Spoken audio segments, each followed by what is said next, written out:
ଝିଅ ତମେ ବି ସେମିତି କାହାର ପୁଅ। ତମେ କଣ ତମ ବାପା ମାଙ୍କ ଆଖିରୁ ଲୁହ ଦେଖିବ? କୁହ, ତମ ମା କାନ୍ଦିଲେ ତମେ କଣ ସହି ପାରିବ? ଏ ବୁଢା ବାପା ତା ଝିଅ ପାଇଁ ଆଖିରୁ ଲୁହ ଛାଡ଼ିବ, କାନ୍ଦି କାନ୍ଦି ମରିଯିବ। এই কথাটা তুমি কেমিতি চাপুছ? এই কথা আপনার বাচ্চাকে ধরে আপনার ঝিওকে বুঝিয়ে দিও। যদি আপনার ঝিও বুঝিয়ে দেয় তাহলে মোর কিছু অবজেকশন নাই। ও বন্ধু করে গোটে কই অবজেক্ট করে। এই সরকার বড় কইবেন ও জানে ও ঝিও তোমাকে ভালো পায়।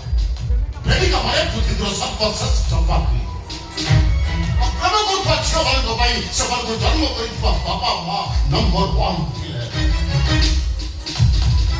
ଜାଣେ ମୋ ଝିଅ ମୋ କଥା ଶୁଣିବ, ସେ ମତେ କନ୍ଦେଇବ, ଜୀବନ ସାରା ମୋ ଆଖିରୁ ଲୁହ ଛାଡେଇବ, କାହିଁକି ନା ମୁଁ ତାକୁ